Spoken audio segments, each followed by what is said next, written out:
Trice. Uplifting. Whoa, whoa. Bring it together, y'all. Uplifting. Welcome to another episode of Uplifting Communities Television Talk Show. This show is to provide information and real strategies for successful living. I'm Terry A. O'Neill. I'm John L. Brown. And I'm T.D. Trice. Welcome to today's program.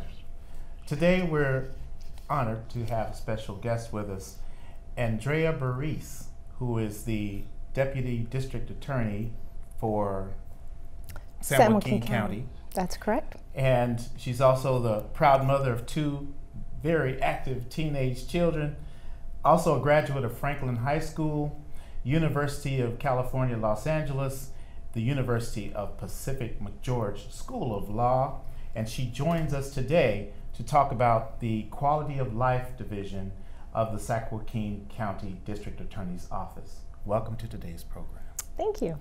So tell us a little bit about your journey to getting to this place in San Joaquin County District Attorney's Office, where you are now the Deputy District Attorney, correct?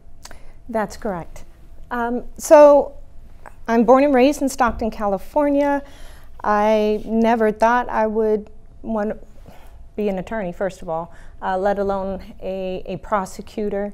But once I was in law school, and the reason I went to law school was to become an entertainment attorney.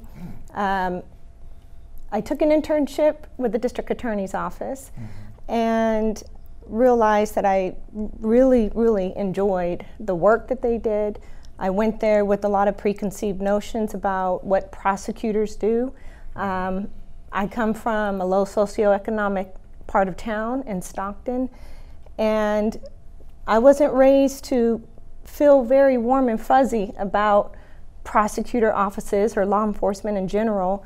So I thought once I was there, I would learn a lot of their tricks of the trade and take that experience with me on other journeys in law. But what I found was that the prosecutor's office really is filled with a lot of people who truly believe in doing the right thing by the community. I was fortunate enough to have mentors there that taught me about always making sure I did the right thing, not just for the victim and not just for the community, but also for the person that we are prosecuting. So I really, I guess, had my eyes opened in seeing that this was an opportunity really to serve my community. And so here I am, yeah. That's wonderful. I saw on the San Joaquin County District Attorney's Facebook page that there was a post by your boss, Tori Verber Salazar? Yes. And in her presentation, she talked a lot about Victim Advocacy Program, VAP, right? Sound familiar? Yes. And in her presentation, she talked a lot about taking care of the community and engaging with the community to create better outcomes. And I thought that was really exciting about the division that you're working in. Yes. So one thing I wanted to just kind of piggyback off of what you said earlier about how your perspective, you didn't have you didn't feel warm and fuzzy as you described it. Would you say that a lot of people feel that same way? Whether it's a lack of knowledge when it comes to the whole idea of? Well, I think it really depends where you're raised and what circumstances you grew up in. So where I was raised, and Stockton has quite a reputation for itself now as being a very high crime area. There's a lot of distrust, there's a lot of distrust with law enforcement. There's a lot of distrust with prosecution, and we see that even today. All you have to do is turn on the news, and you see that the country right now is struggling with how do we come to terms with ensuring that there is true justice being done, you know, on everyone's behalf. So yeah, I think my experience and my perspective wasn't unique or isn't unique to how a lot of people feel. But I think because of that background, I'm uniquely positioned in the district attorney's office to see cases through a different lens. So Well, I am so glad you brought that up. And the reason for that is because you're right. There's a lot of people out there in the community, they have a distrust about, you know, the DA, the district attorney. They don't feel as though they're gonna get a fair trial or whatever. And I'm glad you brought that up to where as though you guys work for the community. absolutely. You know, Absolutely. and you know, for those out there that's watching this, listen to it, because that's what she means. They work for the community. That's right. That's right. In my office in San Joaquin County, and you brought up the district attorney, Tori Verber Salazar. She has really taken upon herself to be very proactive and getting out in the community. They have created new positions just in the past year called community deputy district attorneys, community prosecutors. And part of their job is community outreach, is bridging those gaps where people who have really been, I guess, in the periphery of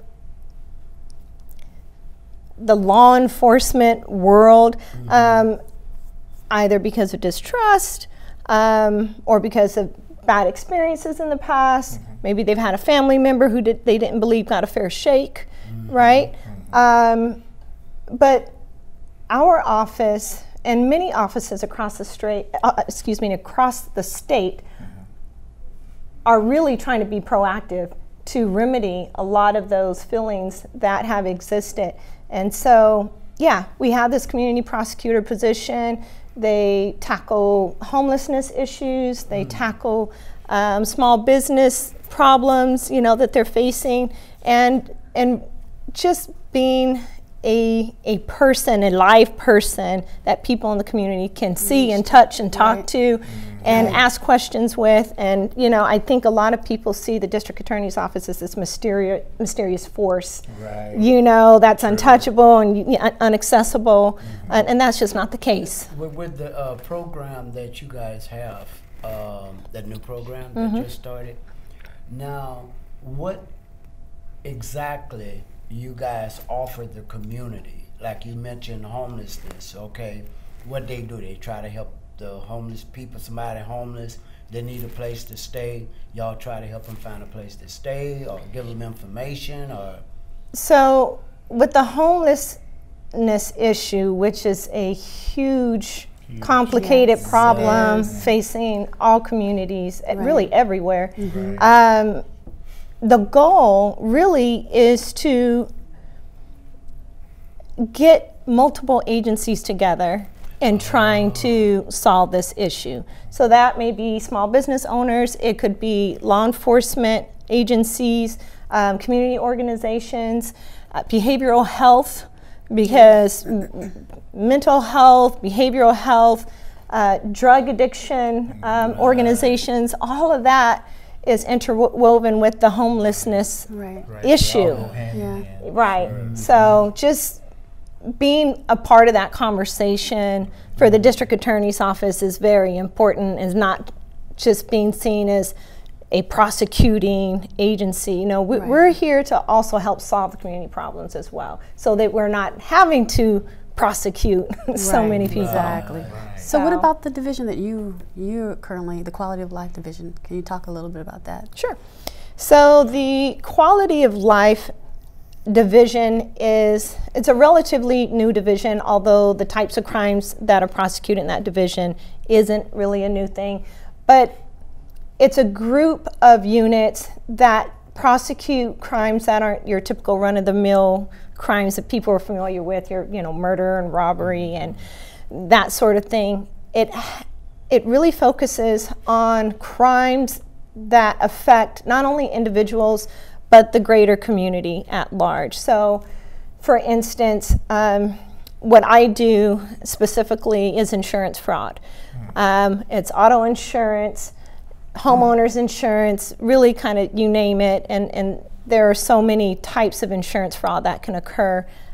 We do workman's comp insurance, and the reason why those crimes affect everyone is because when you have people committing fraud, everyone's premiums are affected by it. Right. And the insurance companies, and I know a lot of people don't particularly feel all that great about insurance companies. Right. Like, you know, why should we care about insurance companies getting ripped off? Right. Fraud with insurance companies are in the billions. Wow. The billions of dollars. And if you don't think that's affecting everybody, you got another thing coming. Wow. You know, so it does affect everyone. Quality of Life unit also deals with consumer fraud, you know, scams that exist, and it's usually the elderly who are targeted by that. Right. You know, identity theft. And identity theft affects people for years beyond the time the prosecution is already, you know, finished and ended and a person's been convicted. Those victims are still having to deal with and clean up all of the mess that has been caused by the identity theft. Right. You know, so these are the types of crimes that are typically motivated by money, as opposed to, like I said, your other run-of-the-mill type of crimes. And so it's called quality. I'm not really sure why they called it quality of life necessarily, but I can tell you that the division and the people that work in that division really are committed to ensuring that people are held accountable for their actions so that the rest of us don't have to suffer for it. That's right. I wonder if, well, you mentioned like insurance fraud. Is that where somebody gets injured but they're not injured and they file a claim and they cash in on the claim or something like what's that? What is like insurance fraud? So it comes in many forms. So in your example, an injury, we'll say an automobile accident, Okay. right? So that could be one example of insurance fraud where you claim you were injured in an accident. Of course, you need to have some documentation from doctors to support that claim. But there are some folks who can manipulate the paperwork. So the fraud can happen from the individual who may decide to manipulate the paperwork or pretend that they have injuries that they really don't have, or pretend that there was a car accident that was completely staged. Really? That's very common. Has that ever happened? It happens all the time. Wow. Staged All accident. But the don't they have to time. show proof of like something? Like, Yeah, you can have a vehicle that maybe already had some damage and claim that damage and keep claiming it.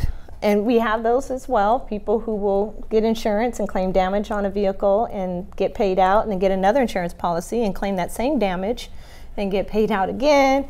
And so that's one example.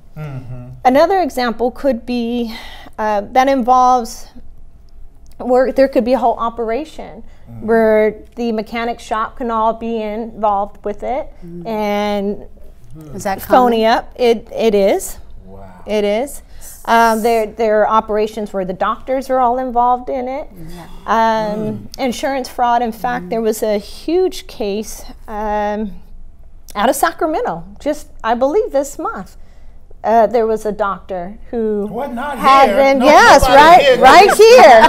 here, in the millions, possible. but who would report, you know, that treatments were being done that weren't actually being done in the millions, and that affected Medi-Cal and getting paid from Medi-Cal in the millions. So, when I say it is a huge problem, that affects all of us. Because the funds that come in are finite. It's not an endless amount of money available through Medicaid or Medi-Cal and that sort of thing. Sure. And so they're really taken away from the people who need it the most. Wow. So That's really interesting, because I would have never thought it. You know, I never thought it was a thing. So why is this a thing? What makes it, like, why are people doing this? I mean, of course, maybe. money. You know, insurance fraud has been around since the time of insurance companies.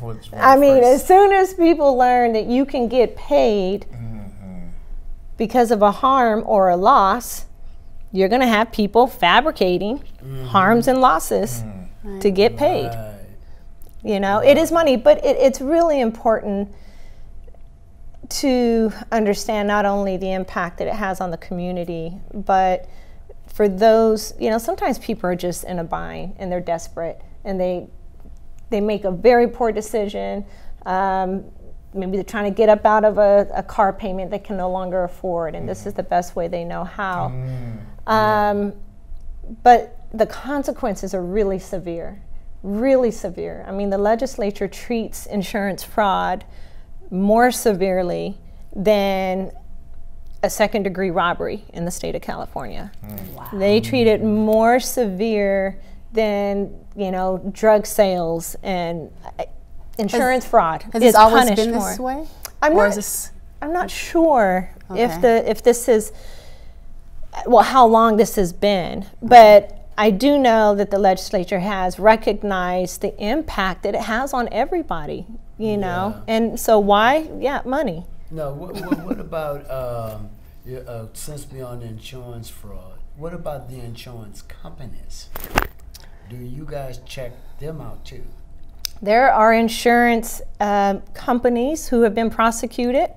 For the most part, the insurance companies are the ones who tip off. You know, they're the ones who flag something's not right here. I was about to ask, how do you guys even find out something's amiss? You know, right. But it's usually the insurance company comes to you guys and says, hey, this is not right. Could you look into this? It can happen in many forms. So most crimes come to the district attorney's office by way of the local police agency, right? With insurance, most of the cases come through the Department of Insurance, the California Department of Insurance. They're the ones who receive these tips from insurance companies. They also have their own investigators and police officers. And when they think they have, you know, they're onto something, a case, then they will contact or submit the cases to us. They may decide not to move forward on a case. Our office, and I know not all district attorney's offices do this, but our office has requested that we receive all of the claims that they have rejected. Because just because you didn't pick it up doesn't mean we're not going to pick it up. Right. And so I have a lot of those cases as well. Now, what about, you know, people inside the communities? Let's say if they file a claim, a legitimate claim, and then the insurance company turns them down. Where do they go for help? Well, you know, I probably an attorney. It's probably what they want to do is speak to an attorney, and there are attorneys that represent claimants for insurance. And, you know, I can tell you there have been claims that have been paid out by insurance companies that should have been denied because it appeared there was some sort of fraud going on, and they paid out. A lot of insurance companies are very paranoid of being sued. And so that's why I say I know these attorneys exist, because that's what the insurance companies are afraid of. If they don't pay out in time. So if a person believes they should have been paid out, that they were entitled to some money that should have been covered by their insurance policy, they should seek legal advice. So what about people in the community who think that they may be a victim, whether it's, you know, people in the community or even a business, or, you know, because a lot of people, like, even if we think we're a victim, I don't know, have any of you felt like you were a victim of some kind of I feel like I'm a victim all the time. I know, just being black in America. No. but you know, a lot of people are. I mean, they don't think they really have any a voice. Yeah, you know what I mean. So they don't really do. Action. Yeah, they don't throw do their anything. hands up in the air and wave them like they don't care. right. You know, there are avenues people can take. Like, is there a consumer advocacy division for San Joaquin County that you know of? There, you know, I don't off the top of my head have an organization in mind, but I know there are consumer advocacy groups that you can just Google, you know, and find out. But if you believe you've been a victim of some sort of crime or theft, you can contact your police. You can contact the district attorney's office, and a lot of people don't realize they can contact the district attorney's office. I was going to ask you. Yeah, you know, so if you want to file a report or a claim or, you know, anything like that, you can file a report directly with the district attorney's office. Wow. That's good to know. If this is insurance related, you can contact the California Department of Insurance. They have hotlines. You know, and a lot of district attorney's offices also have hotlines. So I take that back. The district attorney's office does have a consumer hotline. I should have known that. But our office does have a hotline for consumer issues. But again, and I'm sure many district attorney's offices have that same thing. Well, we'll put on the screen, we'll put up the consumer division. We'll look that up and we'll find the consumer advocacy division for San Joaquin County and put that contact number up there, and also for Sacramento County. If you feel like that you find yourself in a position where you just don't know what else to do, and it might be insurance fraud, it might be consumer fraud. I know that there are a lot of consumer fraud activities out there. You get these email letters that come to you from other parts of the world. I'm not going to pinpoint any countries, but you get these email letters and they want, I mean, I've seen plenty of them. I am Dr. So-and-so and I have been wanting to study blood trauma in your area, but I need $5,000 in order to get the study off the ground. Could you send me some money? And so some people are taken by that, and they actually send their money out. And then I've also seen the checks. You know, we'll send you this check. I've gotten one of those. Actually, last year I got one of those checks. I'm like, right. Take it to the bank. No. Take it to the bank. No. I And send me, right. You know. But you'd be surprised how many people fall for it because we are prosecuting cases related to that very type of crime. I mean, we really are. So what happens in those cases? Just random, like you just lose the money? Whenever money is lost and a person has been prosecuted for a crime, the victims are entitled to restitution. And our office is very proactive in making sure that restitution is always ordered by the courts. Now you got to realize restitution being ordered is a judgment. And like any other, it's a bill that they may or may not pay. You know, but if ever they wanted to get their act together, they're going to have to take care of their outstanding bills. So, you know, and we have recovered a lot of money that way. I did want to mention, you know, one way that we have seen people have been victimized in insurance fraud scams have been people who presented themselves as attorneys or as agents. And a person may legitimately get themselves into a car accident, think they have a case, and, you know, do business, go to a person who they believe is an attorney, and then that person will have them sign forms. That person will then negotiate with the insurance company, and then get paid that victim's settlement check. And that victim will never know that payout came out, you know, that was made because the attorney will forge everything. And we have cases that exist where it's happening all over the state. Wow. like hundreds of thousands of dollars. And so what I want to say to people who obtain attorneys, first of all, if your attorney doesn't have an office and you meet at the park, or you meeting at Starbucks or at your house, Right. you know, a red flag should go off. Not that attorneys can't come and meet, you know, At your victims house. where they are, Right. but that is one major clue. So I just want listeners to know that double check things. If things just do not appear to be on the up and up, there are things you can check. You can contact, it's a really easy thing to go online, the California State Bar, plug in their name, just see, are they an attorney? Right. You can also communicate with the insurance company, with your insurance company. Just because you have someone representing you, you can check in periodically. You know, how's my case going? Right. You With know, the insurance company? yes. Okay. And they'll tell you. And it's your insurance company. You've been paying them. So, you know, I know we tend to trust people. Right. But this is a time where we have to really be careful.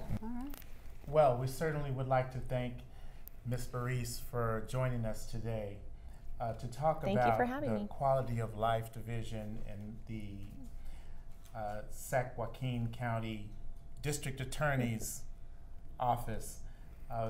It's very important information for those in the community. We'd also like to thank J. Bizzle King, 7-time Platinum Productions, for the support of food today. The snacks were delicious. Yes, We really thank you. appreciate that. Thank you so much. Very tasty. And also would like to let you know to visit us on Facebook at Uplifting Communities, and also upliftingcommunities.com. You can find us there. And then also Twitter, Instagram. Twitter and Instagram, we're in there. All And, kinds Snapchat? of points no. of contact. So be sure to look out for this program and for others, and we really appreciate you joining us today. For Uplifting Communities, I'm T.D. Trice. I'm Terry A. O'Neill. And I'm John L. Brown. Thank you for joining us today. H1 to tape. For the people, yeah. Yeah. Come on. Uplifting community.